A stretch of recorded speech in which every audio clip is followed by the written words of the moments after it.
Here from All Media Reviews, here to start the big Joyce vinyl collection. And I've alphabetized all the full lengths finally after about a week, over a week. I finally finished. I did most of it in the last week.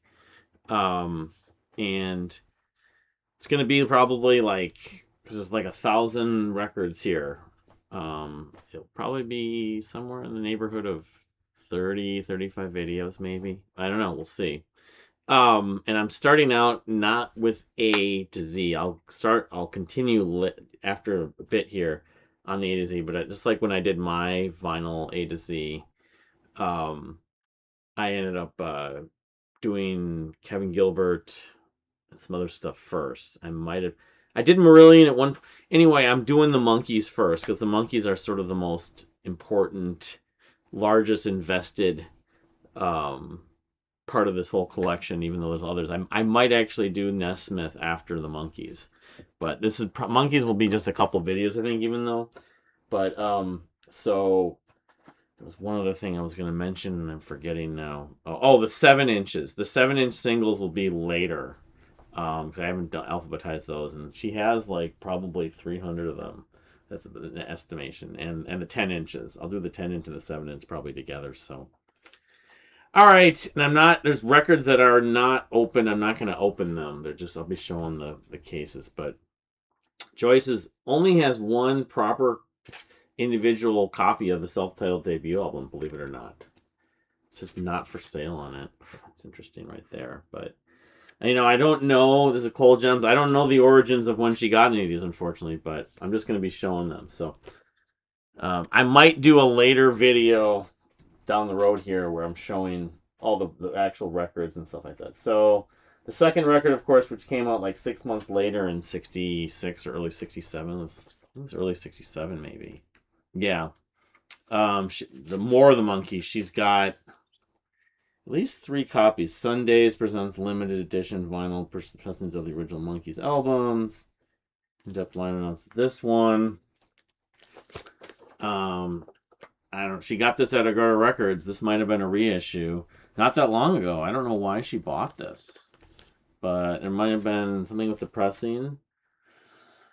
Phenomenal Monkees. Of course, this is the record that came out, and the band didn't even know it was going to come out.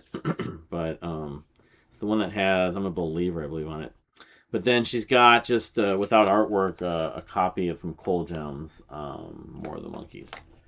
When I was going through her collection, I was just really surprised she only had the one copy of the debut record. But all right, so the third record, of course, um, Headquarters.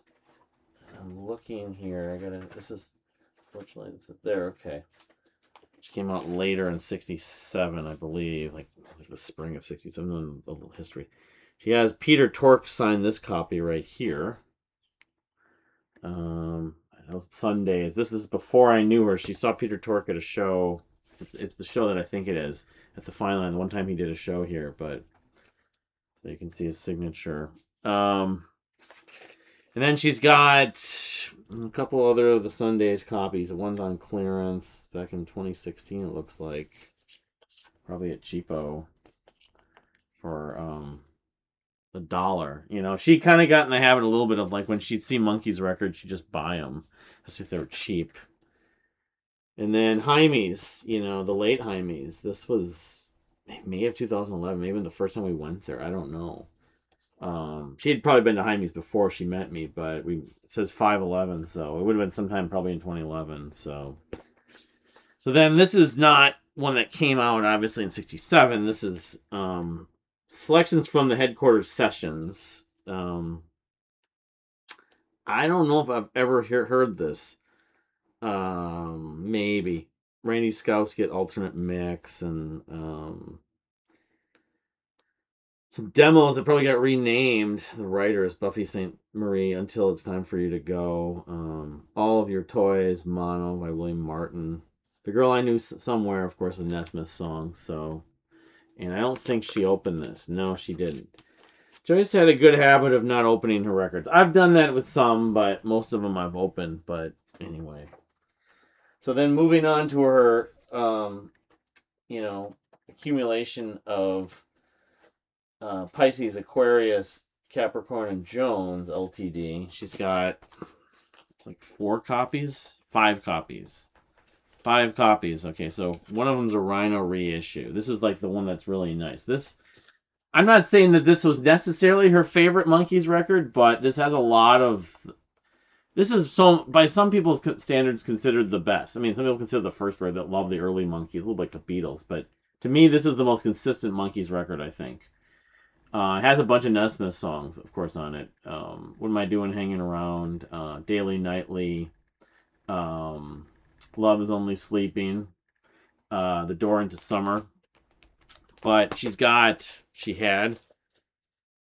These are all the. It's just like some of them are Cold Gems, some of them are Sundays. So 3 of the Cold Gems versions. And when I was going through her collection, I'm like, these are not the best. This is a clearance from 16. She had the same place. 8416 had a sticker. Probably at Cheapo, or maybe Jaime's or someone like that. Maybe at Half Price Books. Half Price Tuesday has a different kind of sticker, though. Another Cold Gems, and then I'm not sure how late this one. And it's got. This is interesting. I didn't even notice that. This has her name on it, so this suggests she probably got this one maybe in the 90s. At that point when she was just buying records for the first, like early on. She bought records when she was a kid, but she didn't know the Monkees till 1987, so maybe early 2000s she decided to put her name on it. Yeah, I don't know. It's a Cold Gems. Yeah, it says Joyce M on the sticker on the label on this one. It's weird. Maybe it was someone else named Joyce. It's also possible this wasn't. Because it wouldn't typically be something that Joyce would do. JM. Yeah, someone else named Joyce owned this. Joyce M. Because even her middle initial wasn't M. So that's weird. That's very strange. Maybe she found that strange about it. But yeah, then she has one of the Sundays might have been reissued. 1996. Yes. Which now this would probably be hard to find. And like I said, the one that both of these. This isn't This is a Rhino. Yeah, so Rhino had the rights, and they were reissuing them later. So I'm guessing this was probably sometime in the last 10 or 15 years, but I'm not sure. I have to look this stuff up on Discogs anyway. So there's her 5 standard copies of Pisces, Aquarius, Capricorn, and Jones Ltd. I got the reissue, the anniversary copy, which she would have wanted, of course, if she would have been around when it came out. It came out last year. All right, so moving on. This was late in '67, I believe. Yeah, which is kind of weird timing, I think, when it came out. All these Sundays were in the '90s, but she's got Bird the Bee and the Monkees. 4 copies of this. Friday Music. So this is a later press. This is a more newer one she bought. It's got Rhino's stamp on it. There's one with Daydream Believer, of course. Pisces has, of course, Pleasant Valley Sunday. That's the song I think of it most for. But Cold Gems copy. I'm looking at this. Fair Condition. Who knows when she got this? That's what the real one of the main unfortunate parts is, looking at these records and knowing the context and when she bought them. But these are the Sundays issue. This one's the Sundays issue from the 90s. Yep. The whole series. And then I don't know, she might have bought these separately, like, just ordered for them whenever it was in the 90s. Even though she wasn't collecting vinyl as much. Most people were buying CDs in the 90s. But here's a Rhino reissue. This doesn't give a date. Be nice to know this stuff, but anyway. I mean, I'd have to pull it out. But anyway, so she has 4 copies of that. Then here's probably the largest in terms of any one specific record, I thought, when going through. Well, maybe not. There's a lot. But Head, of course, after the show got canceled, it was like March of '68. Then they did the movie Head, and then there was a soundtrack for it. She's got 3 standard copies, I guess, and then she's got the alternate mixes. So Rhino, Cold Gem. So Cold Gem's like an early, might have been a first pressing even. A lot of Cold Gems. But here's a Rhino reissue, probably sometime in the 2000s. Doesn't say. I'm looking for the year on here. It says 68, the year it originally came out. Yeah. This one right here. Yeah. Of course, Head has Porpoise Song, which she didn't like. Has Circle Sky, which she did like. But, yeah, here we go. Original foil with cover, partial shrink, hard to find. She paid the big $35 for this. I don't know when this was. If I had to guess, this was cheapo, but yeah, probably a cheapo find at some point. Might have been with me, might not have been with me. Um, but this is a Cold Gems too, so that's why this was probably the most valuable of all of them. And then, of course, this came out 10 years ago, maybe a little over 10 years ago. The Head alternate mixes. I've never heard these. I think they were on CD. But they were on the expanded version of the CD, which I did download at some point when I first met her in 2011. Yeah. Well, anyway, I had alternate when she got this. This is brand new, hasn't been opened. I don't know what year this was. It was relatively recent. It was after I met her, but so she's got 3 copies and then the alternate mixes. All right, so then that was then they did 2 different this is the last proper record they did before they broke up with all 4 of them. Instant Replay. Someone's named Chris is on this one. I don't think it was the guy she was with, but you can see his name's right there. Instant Replay, Cold Gems again. 2004, 804. So she got this, sometime in the 2000s.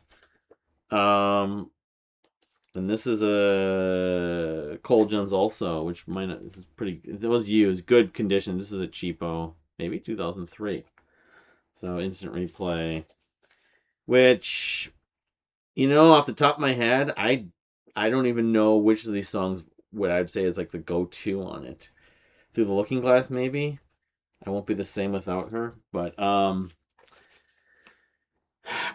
yeah, and this came out either 68 or 69. Probably 6. It says 60, 69, yeah. And then again, it's just all 3 of her copies are Cold Gems. But so she's got 3 copies of this. She always said about Instant Replay versus the one that's next one. She always liked the next one I'm about to show. Her copies of Present. She always liked Present better than Instant Replay. And I don't think Present was necessarily her favorite Monkees record, but I don't know. She really went to bat for this record. Then this came out, was it later in 69? Probably. Was it later in 69 or 70? Anyway, Friday Music, this was a reissue right here. Yeah, I think she might have got this it might have been at Half Price Books for $24.99.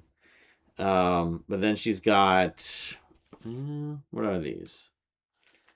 This is a Half Price Books. Yes, for $3 she found this. It doesn't give 2003, before I met her. And this is, Present has, again, not songs that you think of regularly. Ladies in Society. It's got Listen to the Band, which I want to say that was a single before Present came out. If I Knew, Bill Chadwick. Bye Bye Baby Bye Bye. Looking for the Good Times. That's a Boyce and Hart song. Little Girl. Anyway, and then this copy is again, this is a Rhino reissue, so this had to be sometime like 90s or early 2000s. So anyway, 3 of those. All right, so then of course Nesmith left the band, even though they weren't on TV anymore, and they after Head had come out, of course. They put out Changes. This was like 1970. She's only got 2 copies of this. The thing is, there was a copy of this at the South Metro Music in Burnsville on the last record store we went in 2025. that she wishes she had bought, but she was so focused on getting that stuff from Target. I was going to go back the Sunday after this and get it. I never did. But anyway, this is called Changes. It's just Mickey and Davey. Again, not too many notable songs off the top. Midnight Train's a cover, maybe. Never Thought of Peculiar. Acapulco Sun. Ticket on a Ferry Ride. Oh my my. I mean, the hardcores know this album well. I don't know what she thought of it. I don't think she hated it, but you know, doesn't have Nesmith, doesn't have Peter Tork, so it's sort of always already downgraded it to some degree. But this is a Friday Music copy, and then this one right here is Rhino. So she doesn't have. That's why she probably wanted that copy that was at South Metro. But she has 2 copies of Changes. Looks like the cases are in good shape though. I have now, I guess you could say. So I'm throwing this in there sort of in the Monkees canon. It's not a Monkees album by name, but this is the album that came out like 76, I think it was 76. 75? This is the Dolenz Jones Boyce and Hart full-length record. And I don't think I've ever heard this. But of course, Boyce and Hart wrote a lot of songs for them. Yeah, Right Now, I Love You, and I'm glad you said it. The condition of this case isn't amazing, but I don't know when she got this. It was probably before she met me. Oh, that might be 11. $8 she paid for it though, but there's artwork and everything. But I probably need to hear this. I mean, there's a lot of Monkees music I've only heard once on Capitol Records, or I know they did a tour for it too, or they did some shows. I think they were like on TV appearances, the 4 of them. So played a lot of the Boyce and Hart songs, of course, but Saving My Love for You. A lot of these songs were written by Mickey. I Remember the Feeling, that was a Boyce and Hart song. Sweet Heart Attack. Anyway, only 1 copy of that. So, all right, this is the one that surprised me the most. In fact, she only had 1 copy of this. This was the album that had come out just before she became a fan. This is the 80s album, Pool It. And I don't think she ever even opened this. It came out in 1987. No, she did. Okay. Of course, there's no Michael Nesmith. I got a paper cut from one of these just earlier this last week, and I almost did now again. I might have. Hope not. 80s-ish. This does not have That Was Then, This Is Now, though, which is funny. That was a single that was released on a compilation that I'll be showing later in the next video, I think. But anyway, yeah, this was sort of very sentimental to her, this album. In that rant video from 2016, after the songs had come out, she talked about that. Heart and Soul, I think, was like the one somewhat known single that was put off of this, but produced by Roger Bakarian. I don't even know they had to get the right songs. Like, they didn't have like U2 or REM or anything, unfortunately. It came out in 87, but when they were put on on MTV and then Nick at Night, and then they came back. The whole story goes they came back, and how people like Joyce found out about them.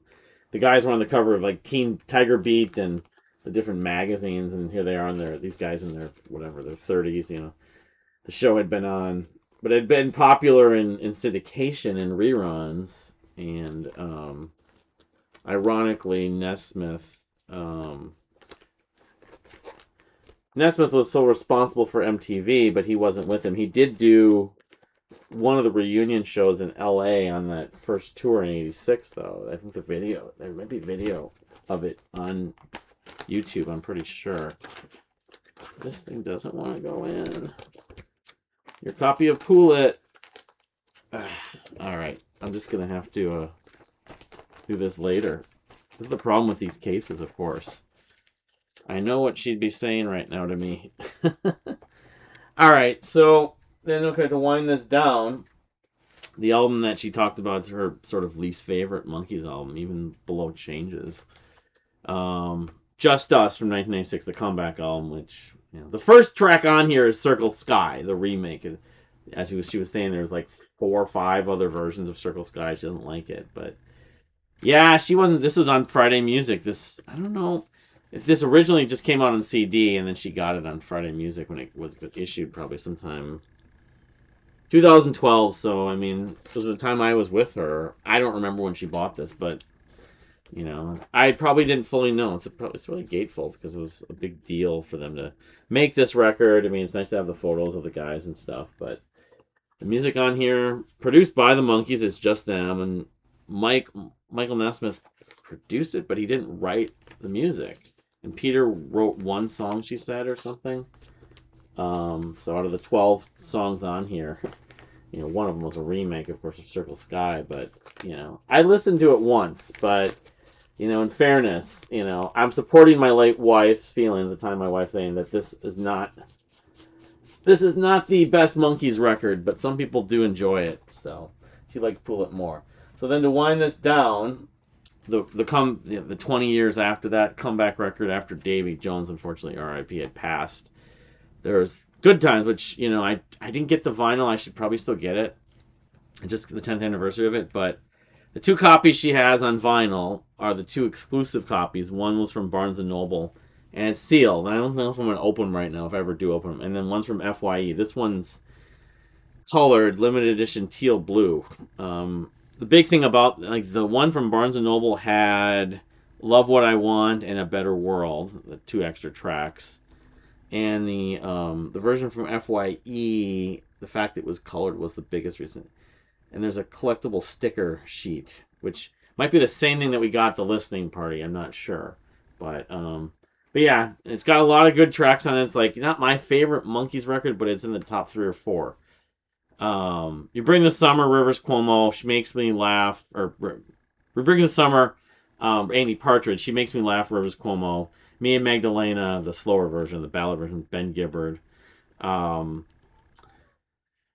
Birth of an Accidental Hipster, that's my favorite track on here. It's kind of trippy. Noel Gallagher? Not Noel Gallagher. Noel Gallagher, I believe, one of the Gallagher brothers, co-wrote that with Paul Weller, I think it is. But anyway, yeah, this is a very good record. It came out in 2016, the year, it's the 10-year anniversary. Same year we're married. So the final proper studio record from the Monkees was, and this was, of course, produced by Adam Schlesinger. It was on Rhino of Fountains of Wayne. I showed my copy, I think, briefly in my A to Z vinyl, but was the Christmas album that came out the year after. The year after me was 2018. I think it was 2018, actually. It was 2018. Which I think both Partridge and Rivers Cuomo wrote songs on this. At least Partridge did. Red, White, and Candy Cane Stain. Again, I haven't opened it, so I have mixed feelings about doing that. But it's not a bad Christmas album, but it's a Christmas album. It's got Rio Chio, which they did the TV version, which was on TV. They showed that. But yeah, Nez, of course, is in here. Wish It Could Be Christmas Every Day. Unwrap You at Christmas. It's a lot of these are spins. They were songs. This was produced by Adam Schlesinger, Fountains of Wayne, also. So I think Christian Nesmith plays on this, and maybe some of the guys from REM, not Michael Stipe. But so that's the first part of her Monkees studio vinyl LP full-length collection. I'm going to go on to the second part in the next video, and it also includes, I'll just show briefly the box set, I guess, because, I'll just do that. But yeah, the next part might be even longer, because I counted 37 records, something like that. Again, a lot of them are doubles, triples, quadruples, but that's about it. Thank you for watching, and we'll see you next time.